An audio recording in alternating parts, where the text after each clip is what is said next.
So again, for me, it's always great to see you all, people that I've known for half a century, more or less.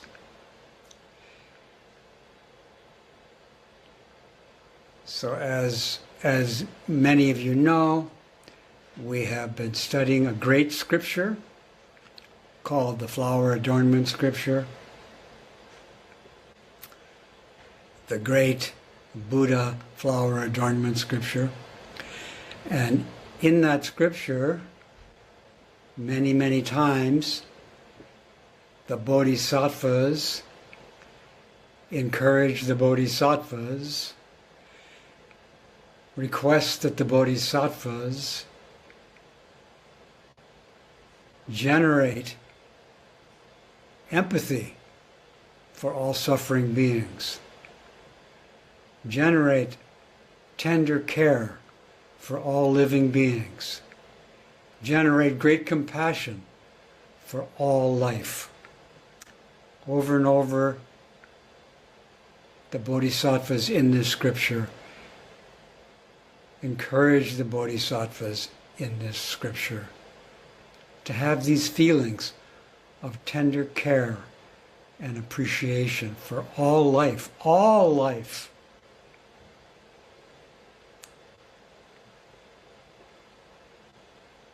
And sometimes when we note that, when we acknowledge that encouragement by the sutra, after the talk's over, people say, yeah, but I can't feel compassion for so-and-so. So right now, there may be some people that we can't feel compassion for, and that's something that the bodhisattvas apologize for. I'm sorry, I don't feel tender care for this person, for this life form. I'm sorry. And if people tell me that, I say, I hear you, but can you have compassion for your inability to be compassionate? And they often say yes.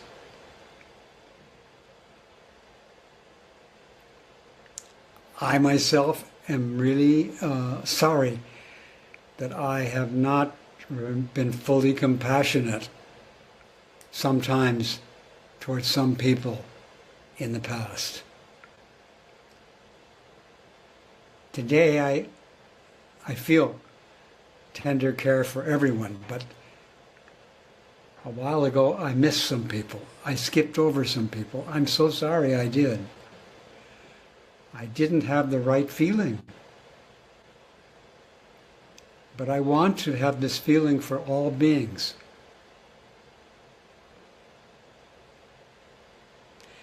Again, the sutra over the bodhisattvas encourage the bodhisattvas.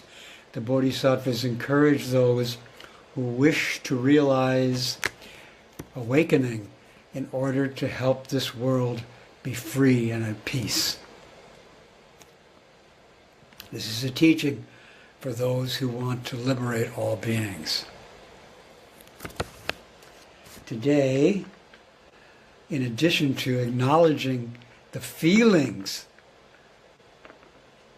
of empathy and compassion for life, I want to bring up some, what I might call, radically different ways of thinking. When I bring up practicing compassion, a lot of people already are trying to do that. But there's some ways of thinking which are recommended, which are spoken of in the sutra, that are very, very unusual and wonderful and marvelous, but different and unusual. And today I'd like to bring up one of those very unusual ways of thinking. So hang on to your seat. It's going to be potentially quite a ride today. And in particular, what I'd like to bring up, one of the different ways of thinking I'd like to bring up,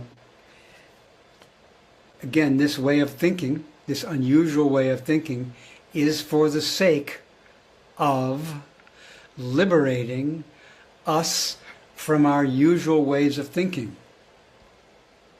It's a new way of thinking to liberate us from our habitual, painful ways of thinking. Like, some of us think, oh, I'm not as good as other people. Some of us think, I'm better than other people. Some people think I'm a lot better than that other person. We have various painful thoughts like that.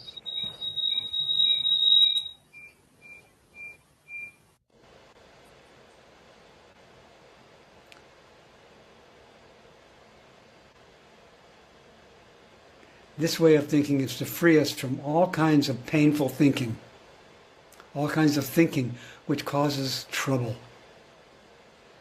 Our trouble is our thinking is our basic form of karma. It's our fundamental karmic act, is our thinking. And this teaching is not to stop us from thinking, it's to liberate it from whatever kind of thinking we're doing, including this new kind of thinking. So today I will present this new kind of thinking for the sake of becoming free of the new kind of thinking and all the old ways of thinking.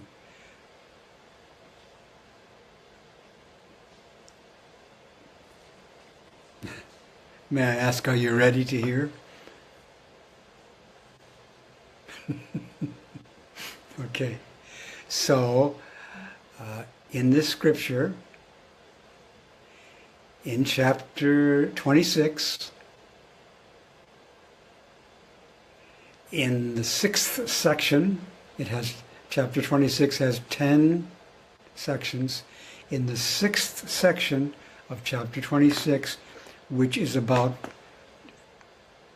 perfect wisdom, a bodhisattva says that the bodhisattvas think.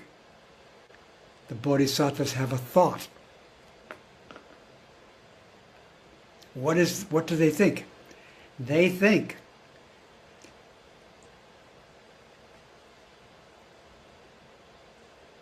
the three worlds, the three realms, or you could just say the whole world. But it literally says three realms. The bodhisattvas think. This is not the same as saying this is true. This is telling you what they think. This is a way of thinking to free us from thinking. We're not saying that this way of thinking is true. It's a liberating thought.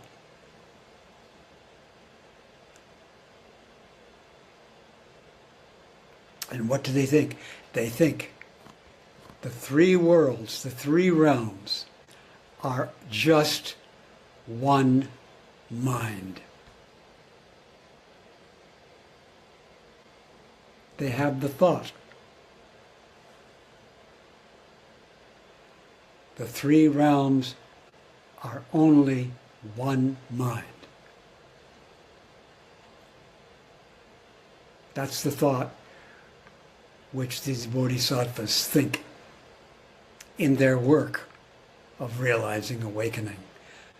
They have feelings of compassion and they think in this unusual way in this scripture. And as we'll see later, many of our ancestors in China and Japan, and now in the West, also think this thought. For example, I think this thought. The three worlds are just one mind. The sutra just has that one sentence that I'm talking about. And now I have some comments.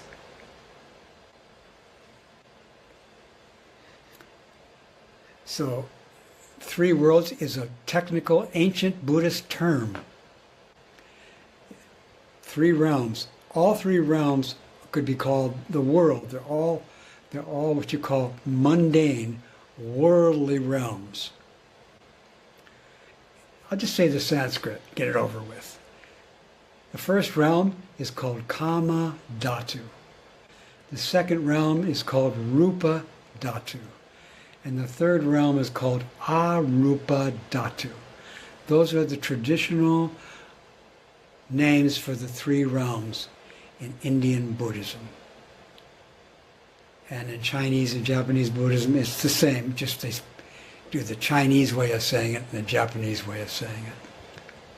They're all worldly, and they're all just one mind. The Kama Dhatu could be translated as the realm of sex. Kama means sex. It's the realm of sex.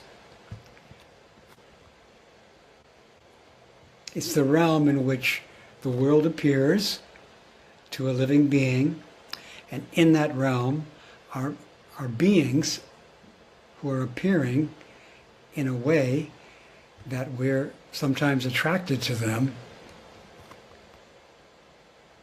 or not.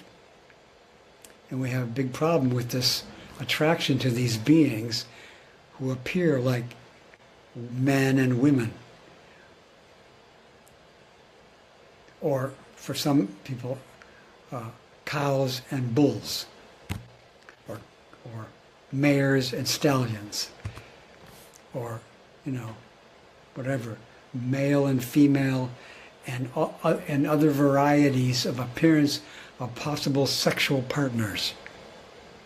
These kinds of things occur in the realm of Kama Dhatu.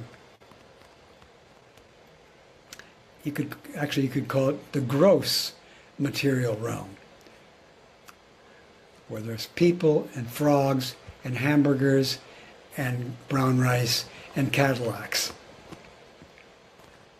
This is a realm which most of you are very familiar with. And that in this realm appears to humans. I think it appears to dogs. I think it appears to cats. I think it appears to lions and tigers. I think it appears to banana slugs. I think it appears to flies. We see flies, flies see us. We see a world, flies see a world. The world where everybody's in the midst of, in this gross way, is called the Kama Dhatu. The next realm, Rupa Dhatu, means the fine material realm. In that realm, there's not gross material objects. There's just subtle material objects. So there's no like people and frogs and atomic bombs and Cadillacs and birthday cakes. But there's very subtle forms of materiality. And the beings who see, the beings for whom this realm appears are advanced yogis and divine beings. And the third realm is a realm where there is no material form, where there's only mental phenomena. And again, this realm appears to divine beings and advanced yogis and yoginis. Those are the three realms. And in those three realms, for example, in the Kama Dhatu, I can see all your faces. You can see all your faces. And it looks, in this realm, like there's lots of different minds. It looks like everybody here has their own mental experience. So in this world that I'm living in, there are many beings, and they all have a mind, but the mind they have is part of the three realms. And this is saying that all of our individual consciousnesses are part of one mind. What is that one mind?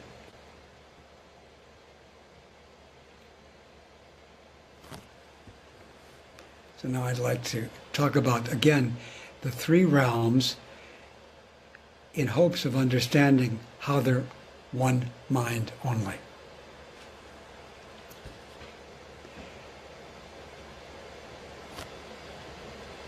What's here right now is precisely the three realms.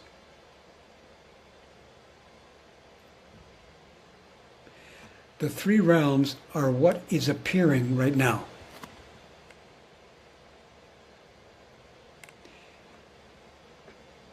The three realms aren't reality. They are appearances.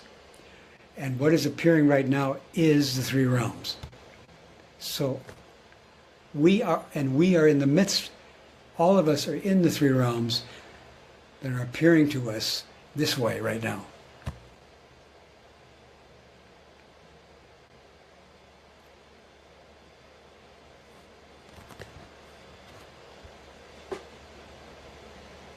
What we see is the three realms. And now the next big step is that the three realms are what is seen by the three realms. So our usual way of thinking is, I'm here and I see the three realms. I'm not saying that's wrong, but that thought is part of the three realms. That thought is not the whole three realms.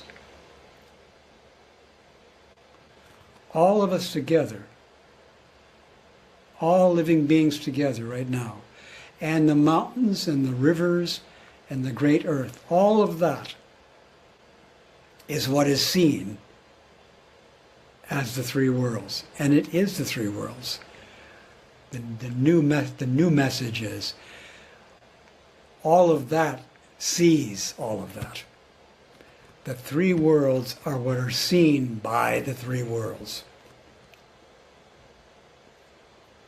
That's the comment to help understand how the three worlds are one mind.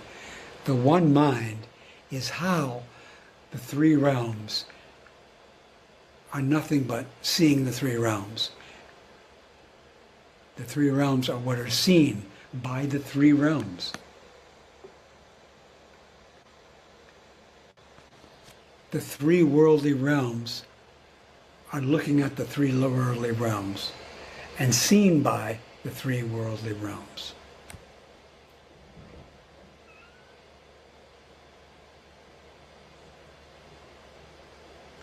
Once again, in the three realms there is me, there's a thought of me, having the thought that I see you.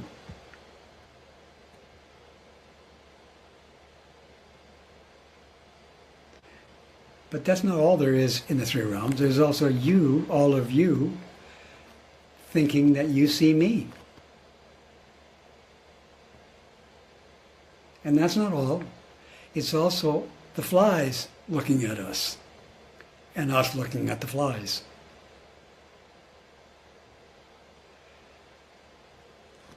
There is seeing the three realms, but I don't do it by myself. I do not see all of you by myself.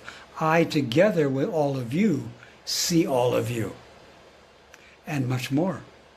Still, what we see, which is the three realms is what we're seeing right now, is what's appearing.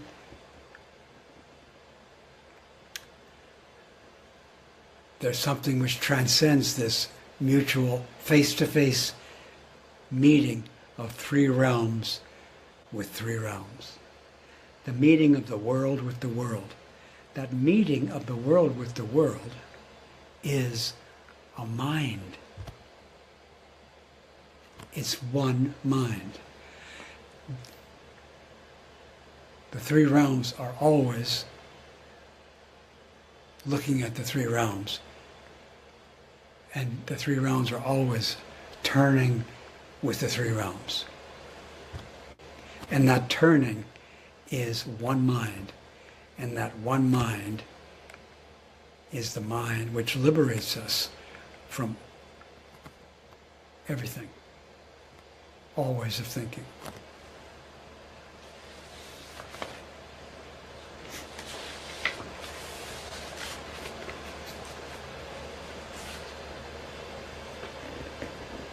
This world is the world. This world is not reality, but it is the world. The world that we see is the world. The mundane world we see is the mundane world. We can see the mundane world, but again, I cannot see the world by myself. I have, in the world I live in, there is the thought, there could be the thought, which contradicts what I just said. There could be the thought, I, by myself, can see the world. That's part of the world which sees the world. My views, your views, are not excluded from this world. They are the world. They are the mundane world. And the way they look at the mundane world is a mind. The mutual looking, the face-to-face meeting of the world with itself is a mind. It is a mind which liberates all beings.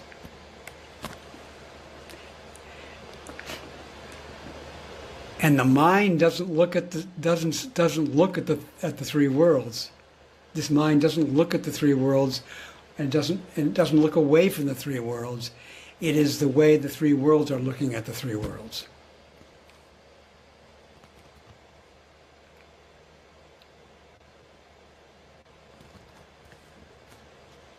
And meditating on this teaching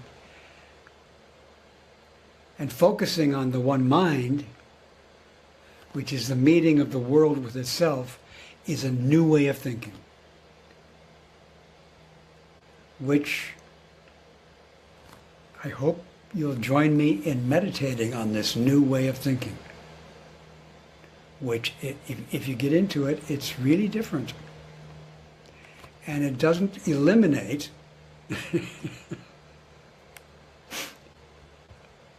it doesn't eliminate the old ways of thinking.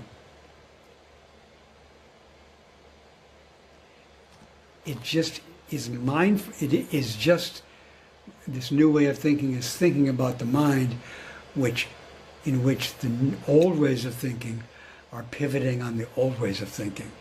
And the way the old ways of thinking are pivoting on the old ways of thinking is not a way of thinking, it is a mind in which all the ways of thinking are pivoting on all the ways of thinking.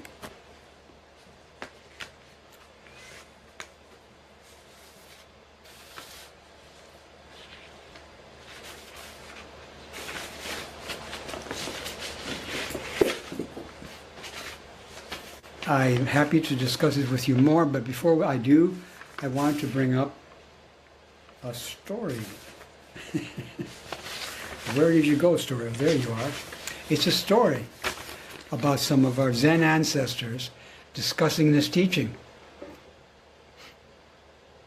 Do you want to hear the story? Okay. It's a story about some fairly ancient Tang Dynasty Zen Bodhisattvas.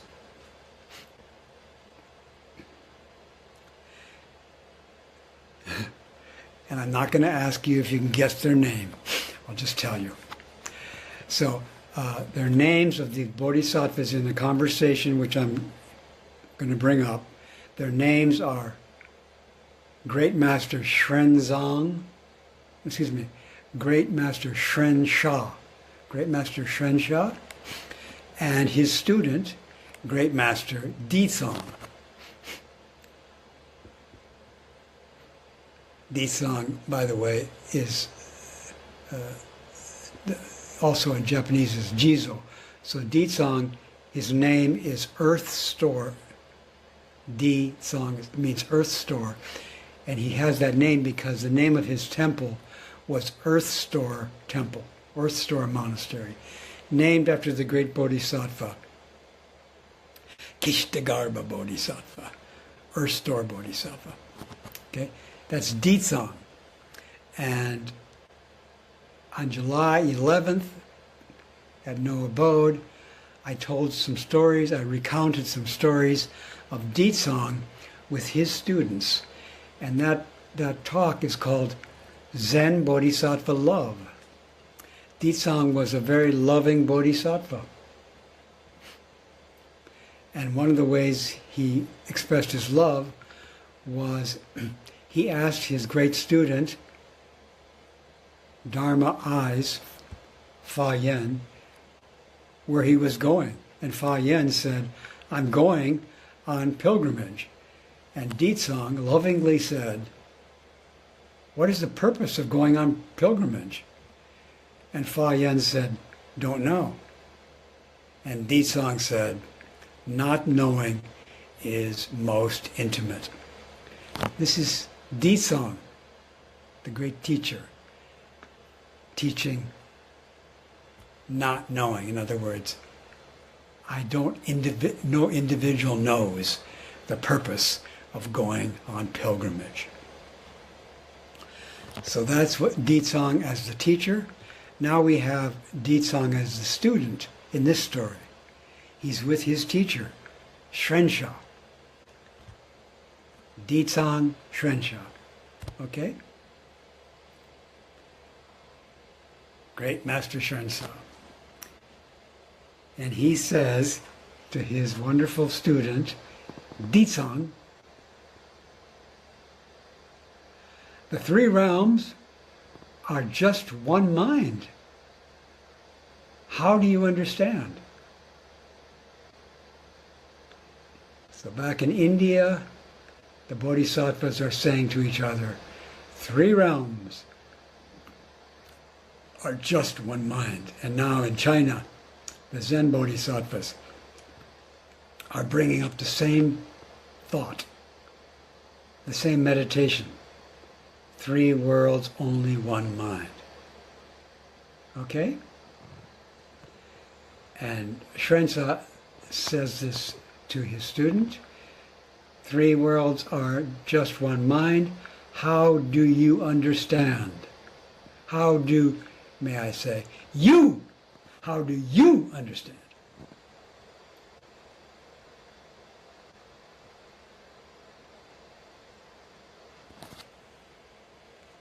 And Ditsang points to a chair. Ditsang points to a chair and says to his teacher, Reverend teacher,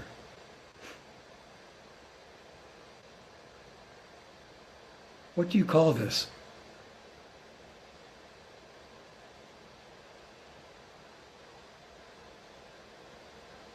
And the great teacher says,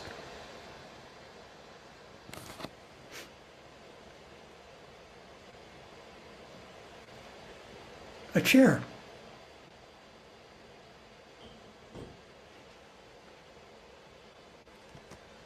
That wasn't too complicated, but you still might not have got it. The great teacher says, three worlds are just one mind. The three worlds of many minds are just one mind. How do you understand? How do you understand? Ditsang points to a chair and says, what do you call this? And the great teacher says, a chair.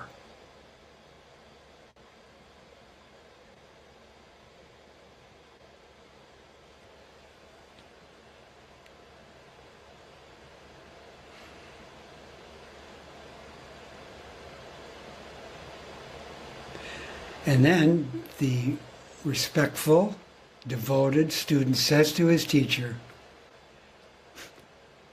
the teacher, the reverend teacher, doesn't understand. That great teacher doesn't understand. Three realms are just one mind. Did you get that? The student says to his teacher, the teacher does not understand. Three minds are just, three worlds are just one mind.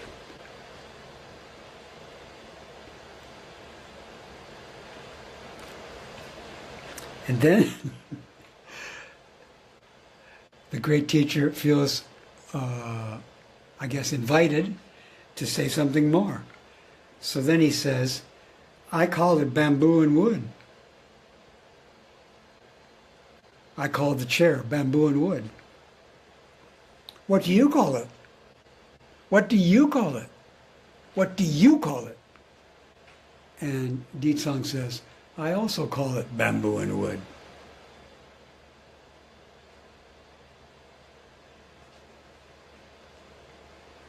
And then the great teacher says, I can't find a single person in the whole earth who understands the Buddha Dharma.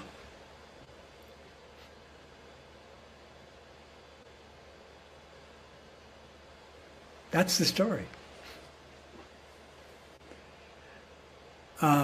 So I can say something more.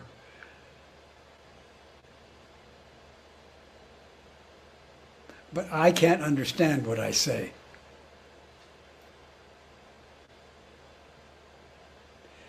Even these great masters cannot understand the point of pilgrimage.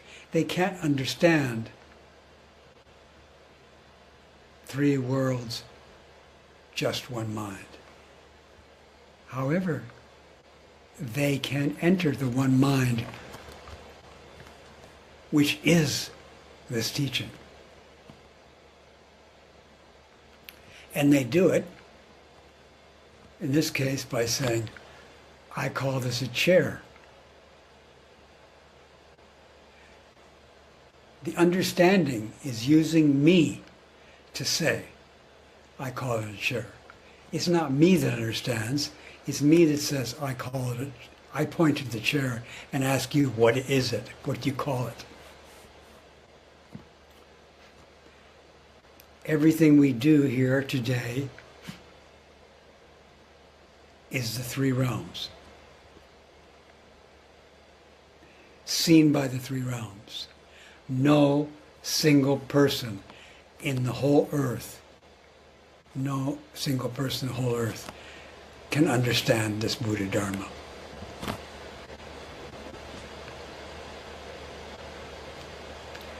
But even so, persons in the three realms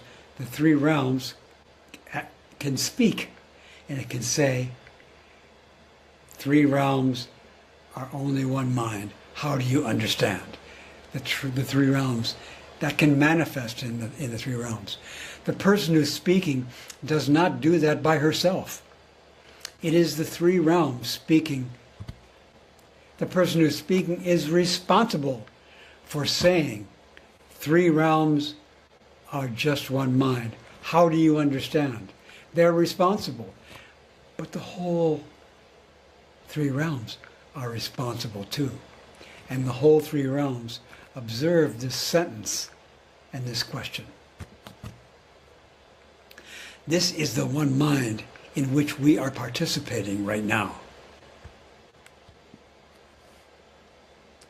And I forget that. There is the question, how can this one mind be honored? How can it be cared for? Well, there's a statement. The way to care for the one mind is to care for how the three worlds are observing the three worlds. Like, for example, what do you call that? I call it a chair. This could be, it can be said today that this could be the way these ancient teachers took care of the one mind. How did they take care of it? By asking questions about the one mind, which is to ask questions about the three worlds. So, we got three worlds, so point at it. Point at the three worlds and say, what do you call that? This is a way to take care of the three worlds and realize that they're just one mind.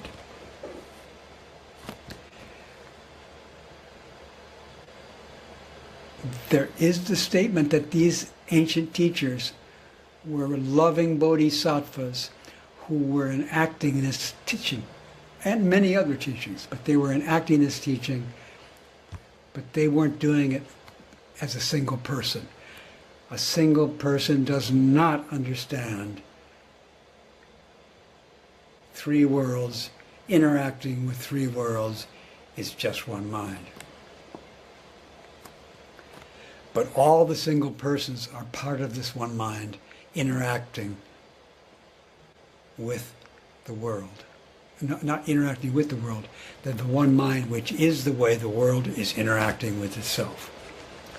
And now, one could say, or it could be said, or there are the words, what do you think, Great Assembly, about this teaching? And what do you call this?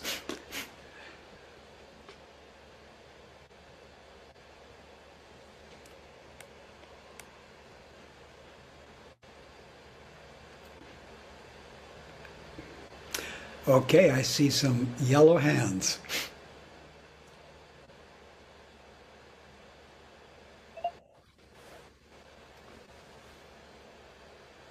Good morning. First of all, it's good to see you looking so well. I'm glad to see you looking so Good to see you looking well. Yeah, thank you. I'm very happy to see you looking well. Yeah. So you said this was going to be a bumpy ride, and it was for me a really bumpy ride. And Excuse me, can I just mention, this is going to be like being at an amusement park. A roller coaster, etc. I hope this is an enjoyable bumpy ride, and you don't have to pay anything to go on this ride. well, there's a part of me that's laughing, but I'm laughing with frustration because I That's don't really great. understand. Laugh with frustration. Yeah. Okay. But yeah, I want to understand, like, how does meditating on this promote compassion, which is, I think, that's what it's in the service of, right? Well, actually, this meditation is for people who are already cultivating compassion. Yeah.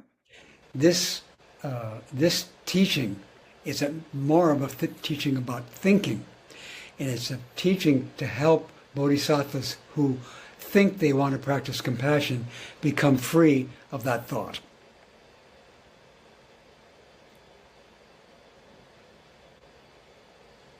Well, why should they become free of it? Isn't it a good Because thought? if they're not free by it, they'll suffer.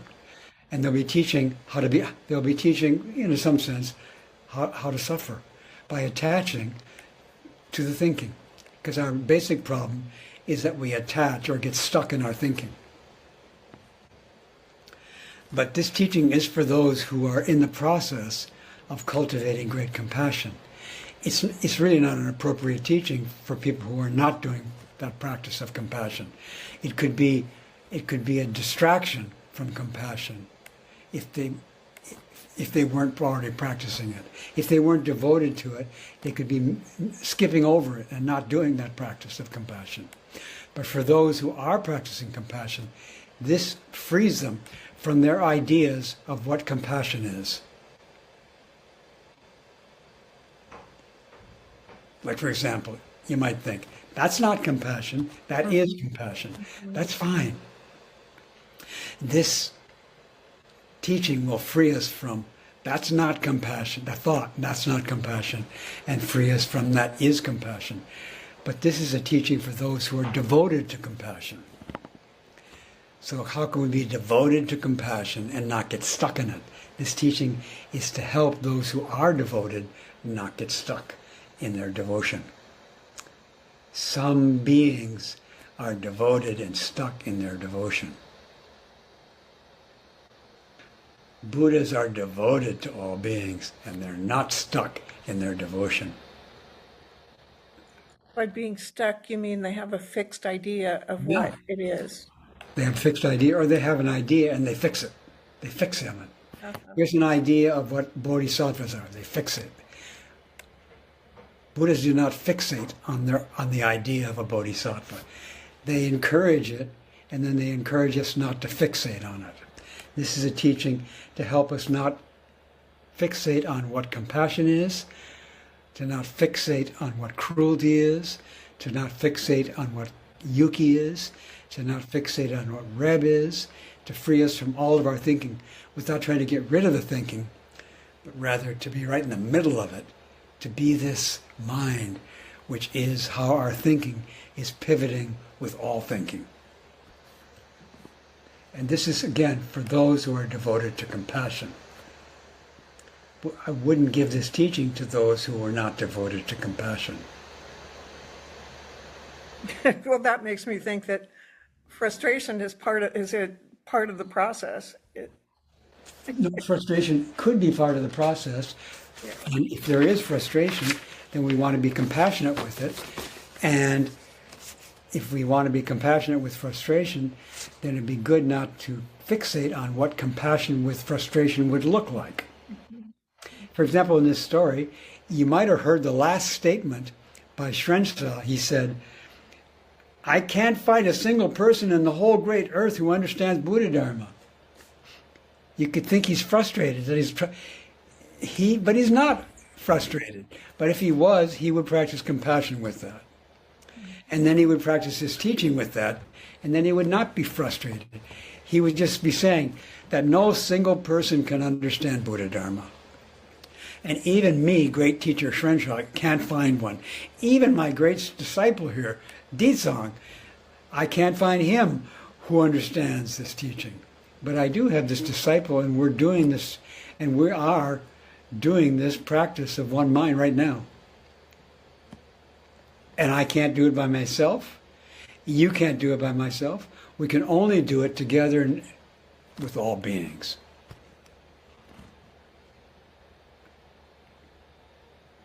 And we are doing it together with all beings.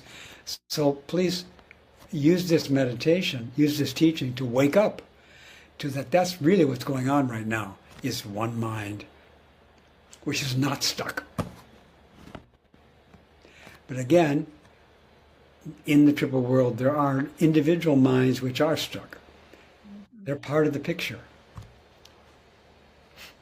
And they're actually pivoting with all other minds, and in that pivoting, there is just one mind which is not stuck. I don't know which ride this is in the amusement park, but I hope you enjoy it. Okay, thank you. Thank you. In anticipating my discussion with you, I have been enjoying this wild ride and I have been amused. It's been, when I was a kid, there was an amusement park that we used to go to, and it's called Excelsior. Sarah. Good to see you. Good to see you. So, I don't know, a long time ago, you made a comment that I've really chewed on and been guided by for a long time. You said all phenomena are conscious constructions. And I thought of that in the story when he said, "What do you call that?" And he says, "A chair." I call it a chair. And I feel like I'm curious about when and what the conditions are when we can actually feel an experience of the three realms, if that's possible. But there's this paradox to me, there's this tension between some awareness or idea about the one mind and life in a human body that involves speech and decisions and tax returns and calling things by a name and having these conscious constructions, including that there's three realms and they're one mind is a conscious construction. And I guess what I've always felt you meant, and I want you to clarify is whatever our story is about it, there's more to the story than we are able to perceive. Does that speak to what this is? So I have a slight difference there. I'm very glad you brought this up. But when you said there's more to the story than the story, Endlessly, like there will never that's be. where I differ with that. Okay. The story is just a story. And in the story, there's just a story. There's nothing more. In the three worlds, there's just the three worlds. However, the way the three worlds are is actually a mind. But the three worlds, you could also say the three worlds are only conscious constructions. So right now you and I see conscious constructions. So there's two teachings there. One is, which you just brought up, that we're seeing the three worlds right now, and it's just conscious construction. But what you just brought up, which I appreciate, is the thought that there's something in addition to the world of conscious construction. But there isn't. There's not. The one mind is not in addition to the three worlds. The one mind is the way the three worlds are actually working right now. Not in addition. There's no Buddhas or sentient beings in addition to the stories. The stories are seen by the stories. And understanding that the stories are what are seen by the stories is the one mind. Can I ask a follow-up question? Yeah, but thank you so much for bringing that up. So I guess what I'm wondering is how we think in terms of the limits of human perception. You know, that we're using stories as a way because our minds are human minds, and it's the currency of human exchange. We have words and stories and pictures of what our reality is but that the human mind is limited, maybe. And there are things beyond, whether it's the microscopic world or there are things beyond our human ability to perceive, and that might be contained in the image of a one mind, but there might also be, like the universe, there might be realms that we have not been able to perceive yet, and that's part of that one mind. Yeah, so I guess what I'm saying is this teaching is saying there's nothing outside. That the one mind, which is the liberating one mind, is not the least bit outside the confining human minds and confining hummingbird minds and confining fly minds. It's nothing outside them. It's the way all life is turning on all life. Mm-hmm. And the idea that there's something beyond is another conscious construction, which is fine. But just understand that that's just, in your case, it's called the human realm, that thought, in English. And it could be in Chinese. And that's mostly spoken by humans or dogs that have learned Chinese and English. All the beings which we cannot see, which we cannot perceive, they are part of the three worlds. We cannot see how electromagnetic radiation interacts with our body so that we can have vision. We do not see light. But we have thoughts about light, conscious constructions, but they are nothing in addition to. And what's beyond our perception, many things are beyond our perception, but they are also part of the mundane world. And they are seen by the whole mundane world. And the whole mundane world is seen by them. So we are seen by things that we don't perceive. For example, right now, I don't perceive what you're thinking of me, but I'm seen by you what you're thinking of me. That's part of how you think of me. And part of the three realms is how Sarah thinks of me and other people. But I can't perceive how you're perceiving me. But how you're perceiving me is equally a part of the three worlds as me, how I perceive you, which you also can't perceive. But how I perceive you is not in addition to the three worlds in which we're living together. It's not beyond the three worlds. How I perceive you is a worldly Dharma. How you perceive me is a worldly Dharma. I perceive my perceptions of you, but I don't perceive your perceptions of me. That's part of where we live. And that's just something that completely includes everything of where we live, interacting with everything where we live. And the mind, the understanding, the awakening, that is the understanding of how everything that we're perceiving and not perceiving are interacting with everything we're perceiving and not perceiving. That's nothing in addition to the three worlds. Someone is knocking at my door. Okay, yeah. And I don't perceive that. Oh, no, good. They're gone. They're gone. Sorry. But I'm glad they came. Reb, thank you. Thank you. Thank you for your contribution. Yeah.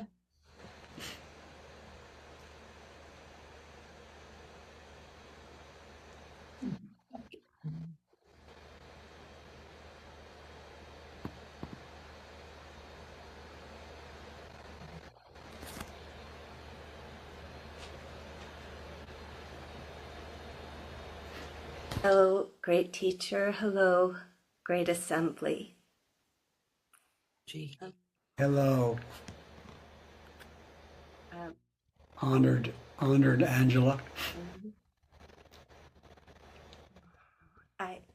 I wish to say thank you for giving us your face, and I appreciate your example in practice, old teacher. It's so inspiring.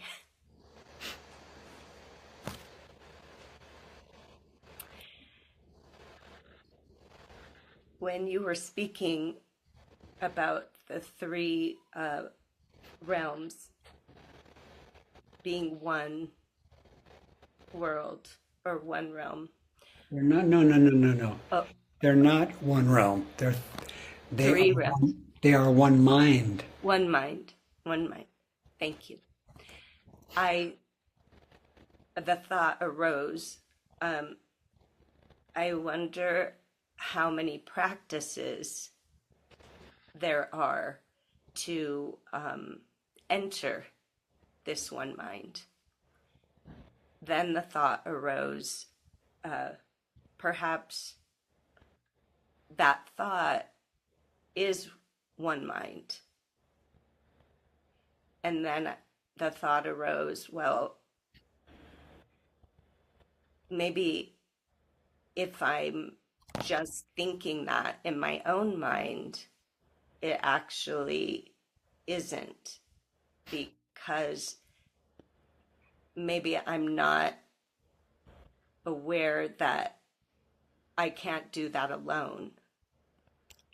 Yeah. So you have that thought in your mind, and that thought that's in your mind is part of the three realms. Mm-hmm. And that thought, together with the rest of the three realms, is one mind. That thought by itself is not by itself. That thought as an example of the three realms, like a chair, Yeah. that thought with the whole three realms, the way the three realms are interacting with your one thought. That's the one mind. But the one mind isn't your thought. The one mind is the three realms in which your thought is appearing as the three realms.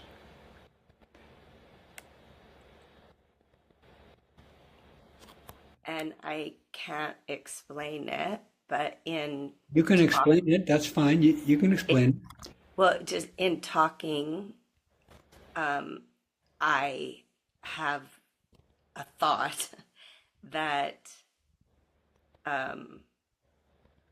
I understand, but there's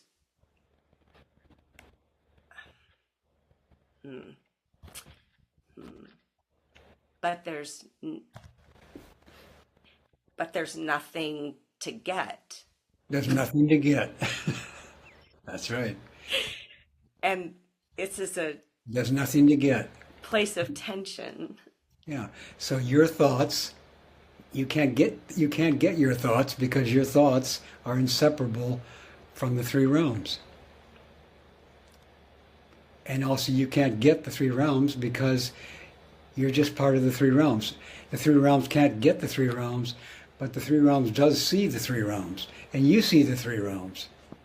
And one of the things you see in the three realms is your thoughts.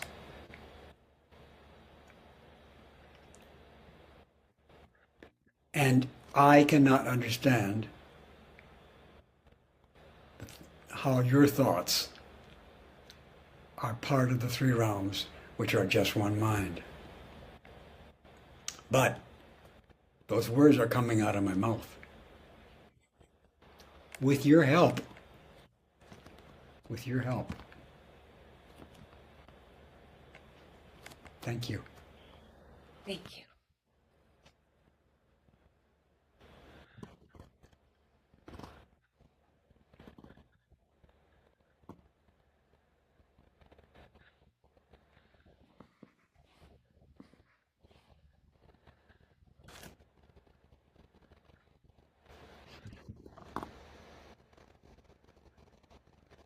You for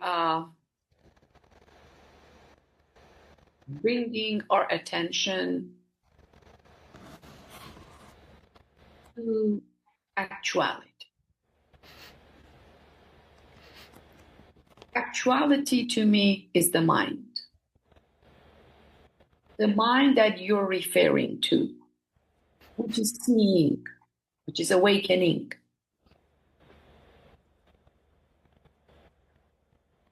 Everything else is a dust. The thinking that I personally am talking about these thoughts, they're dust. They are not what you are referring to. What you're referring to is, look at all these dusts.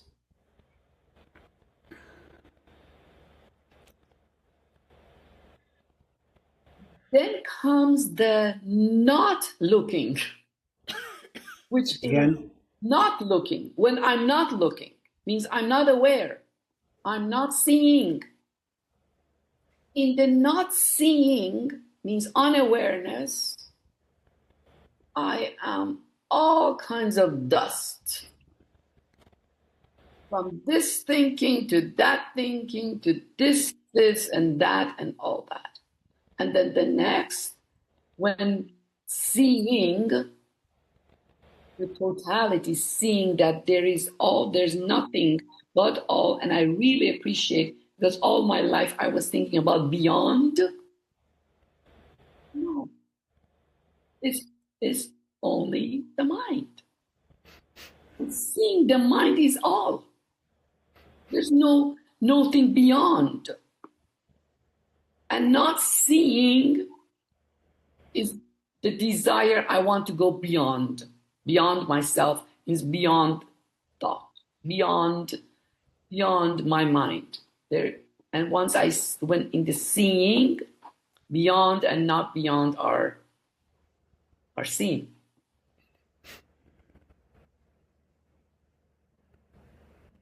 So I really, really, truly, down deep appreciate this teaching. Thank you so much.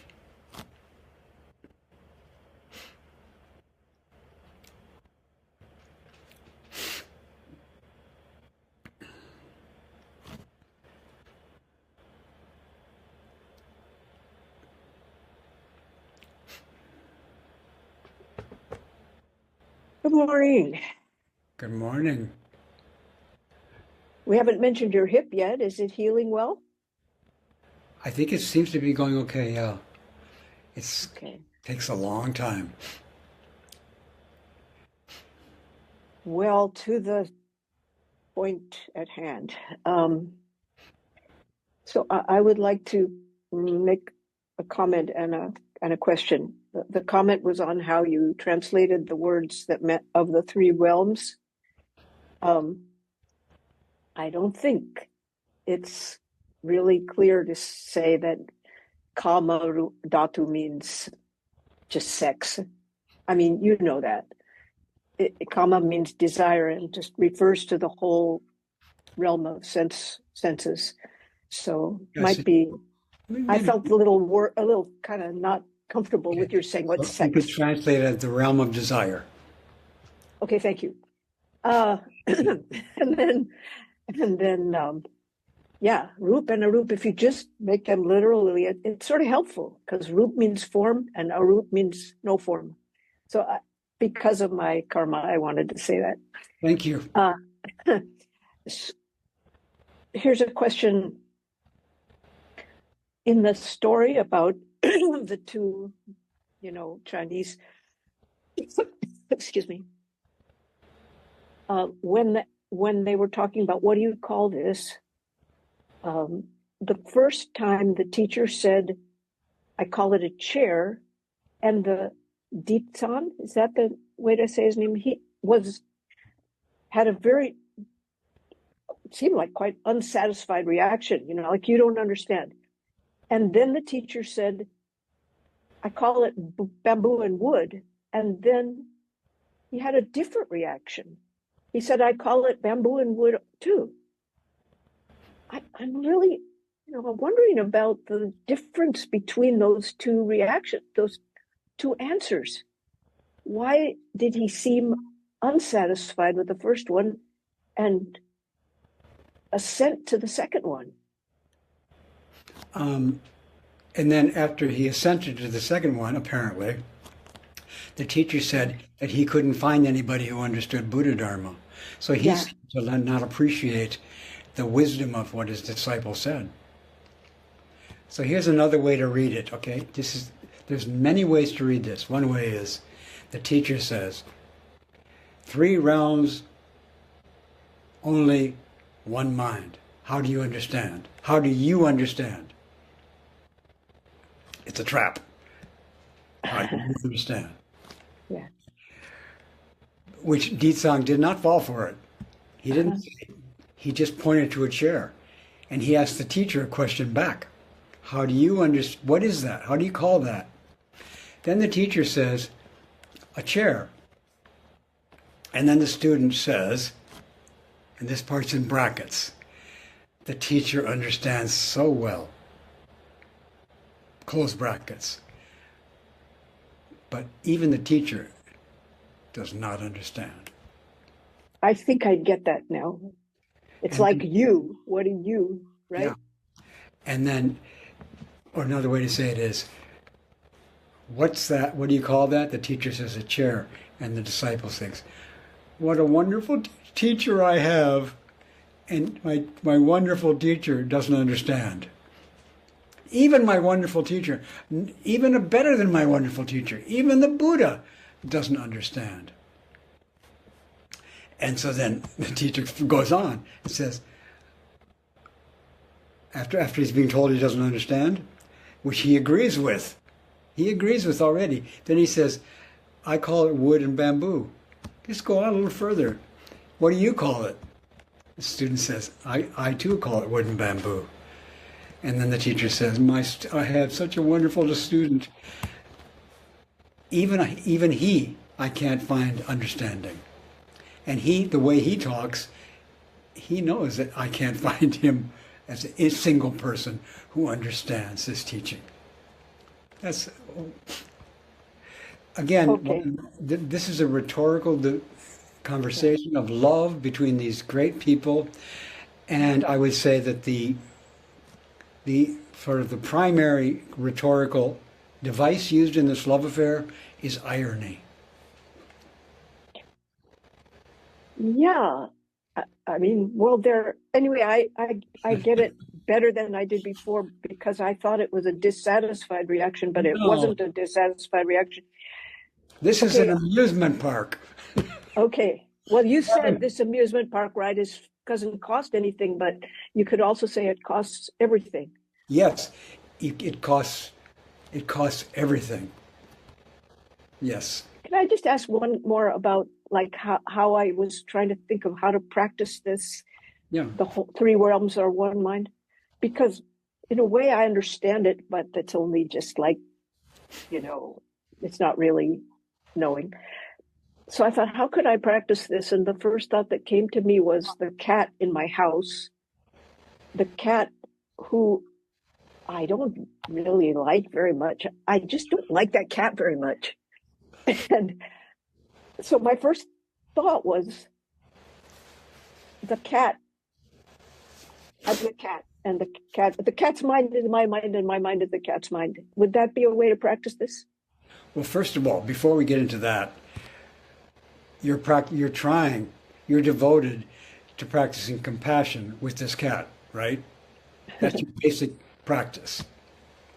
You're trying to empathize with this cat and all the problems that cats have. You take tender care of this cat. And then to help you with this practice, so you don't get stuck in it, and so you don't think, I'm really good at practicing compassion with this cat. You don't get stuck in that. To help you not get stuck, excuse me, we have this teaching. And what it says in the sutra is, it's going through various things for bodhisattvas to think. And now it says they also think. So the way to practice with this is to think it, to say the thought in your mind. And then, after you think it, then how does it apply? To the cat or to the chair. So you're practicing that, and I ask you how you understand, and you point to the cat. Mm-hmm. And then I say, even my great student doesn't understand three worlds mind only. But really I'm saying, I'm so happy that you pointed at that cat. That's totally appropriate to demonstrate your understanding. Point to the cat. Or even point to the cat's paw. Or point to your nose or to the chair. So remember the teaching and then apply it to what's at hand. Without falling into, I just understood that teaching. Okay. Okay. And please enjoy the amusement park.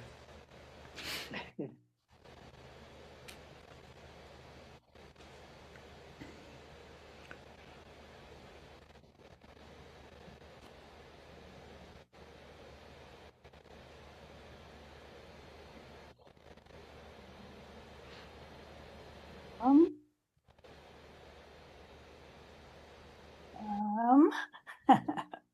I hear you. you do? Okay. I've kind of flubbed up my screens here, so You I'm look glad. fine to me Thank you. in this three worlds. All right.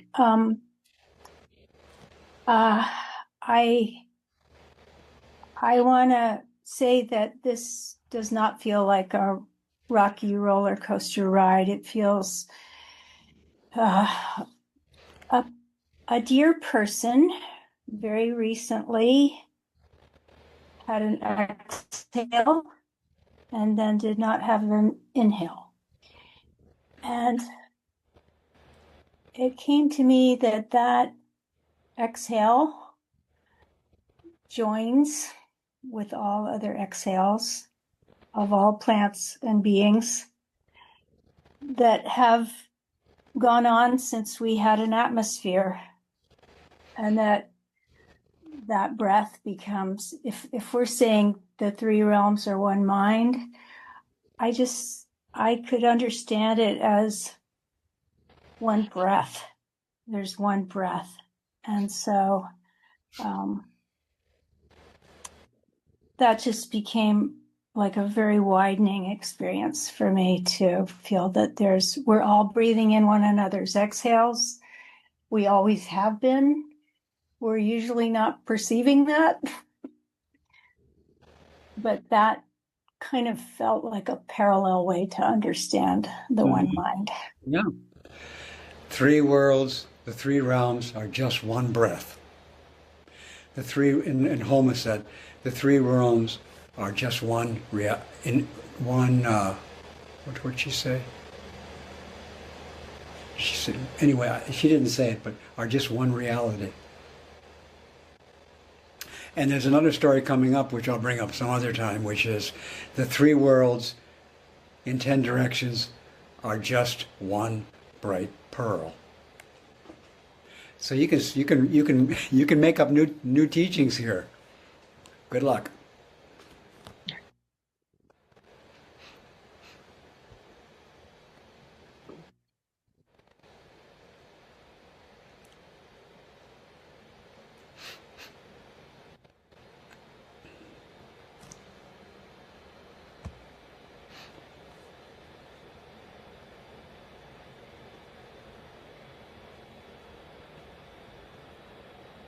Bruce. Oh, it's my turn to talk. Okay. Well, so, you started out with this presentation of this idea of the one mind, or the three worlds in the one mind. And, this is a concept. It's a thought. It's a thought, right? Yeah, right. Thought. So then if I ask myself, well, how do I perceive this, have a perception of this concept? Well, the perception is just everything around me, right? It's just the ordinary world around me is my perception of the one mind. And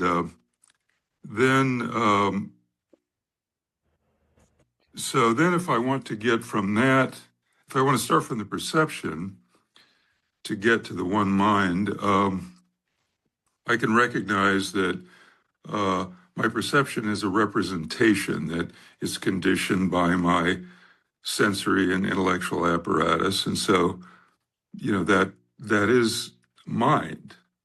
It's my own mind, in a sense, that I'm experiencing. But then I've got the word my in here, my mind.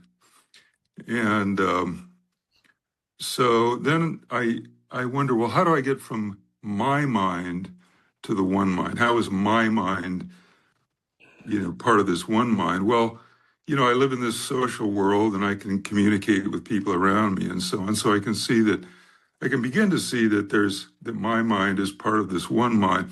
But it's not entirely clear how it is exactly that there's this my mind and there's this one mind, and how my mind is part of the one mind. Anyway, go ahead. So your mind and my mind are part of the three realms. Right. And the one mind is not in addition to your mind and my mind and everybody's mind and everybody's body. All of that is the three realms. The one mind is not in addition to that. The one mind is the way the three realms are interacting with the three realms. The one mind is how your perceptions are interacting with mine and with Sandra's and Susan's and Steve's and Kurt's.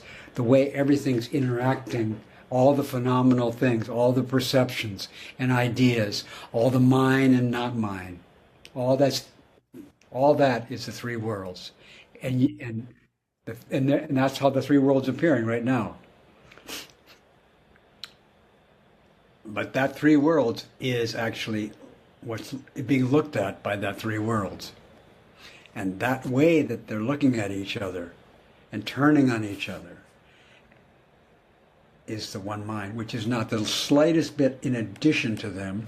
It's the way they really are. Right. Okay. There's still this, this my mind and this. That's three. One, that's three times. Right. which has Bruce saying my mind and Reb saying my mind. That's part of the three realms, and they're Right. just my mind. Right. Right. And if you say not my mind, of course, it's the same. That's part of the three realms. Yeah. Okay. I guess that's good. Okay. All right. Okay. Thanks. Thank you so much. Okay.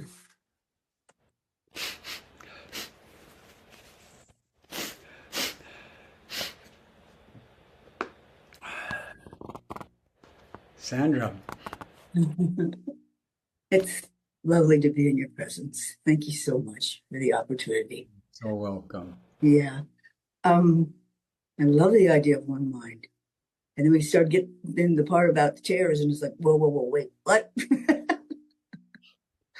But the one mind is extraordinary. My response to that is, we got to wake up. We just got to wake up. It's really important that we wake up. That's a lovely thought. Yeah. Even if it comes from a big heart, it's like it's just a thought. How do we make it a reality? How do we move beyond the thought? How do we move into the reality of waking up? Well, our traditional practices don't move. That's how you enter. Uh-huh. Okay. It's not other than where you are right now. Thank you. And there's nothing beyond the big mind, the one mind. There's nothing beyond the little mind either. Yeah, now we're getting on the amusement ride. Realms are the little mind in infinite detail. Yes. And the little mind is just one big mind. All right. Yeah, part of one big mind. Yeah. Anyway, thank you. Thank you. I take it back, not part of one, they are the one mind. Yeah. Little mind are the big mind. Okay. Thank you.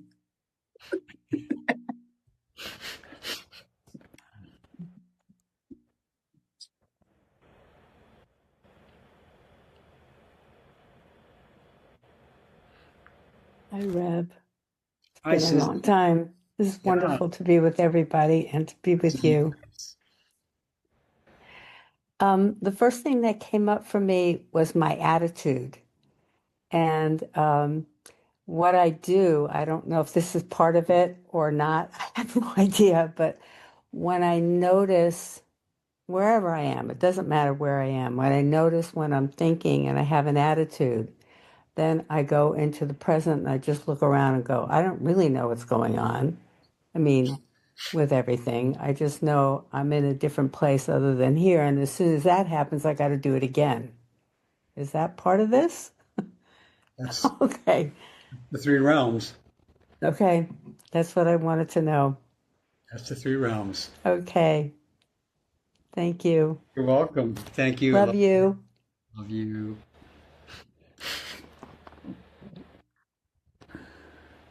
Let's see, lower hand. Okay, good.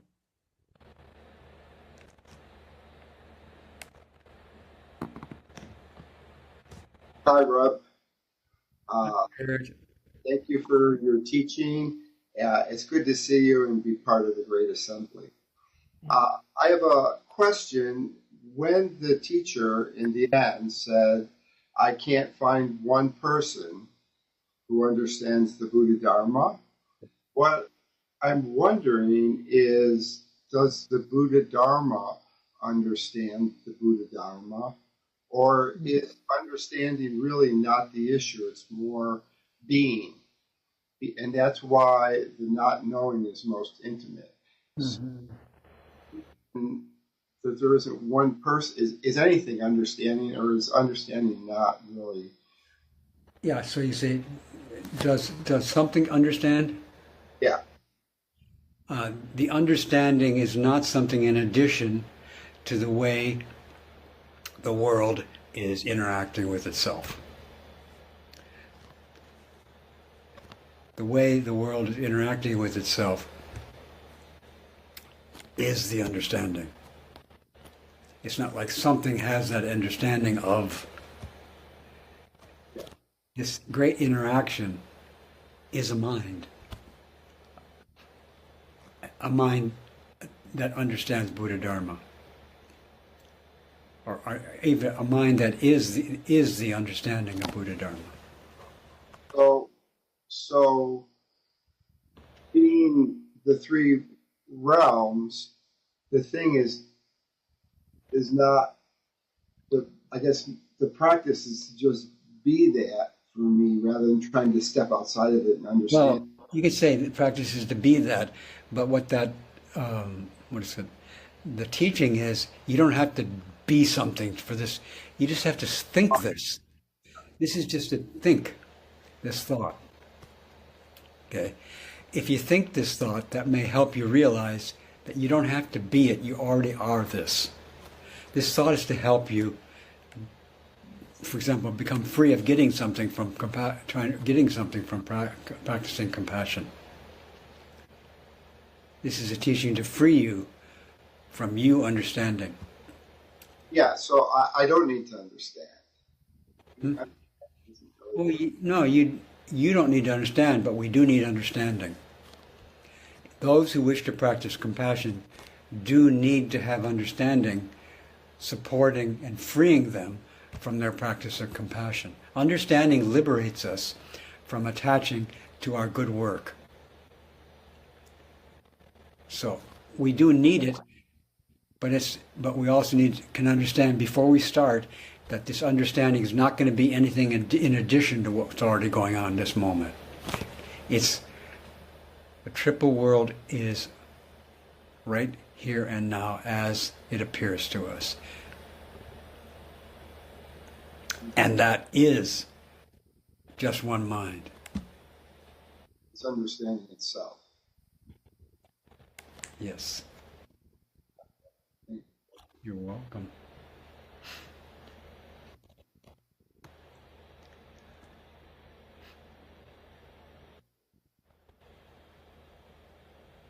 We're coming to the time that we usually stop, so one more.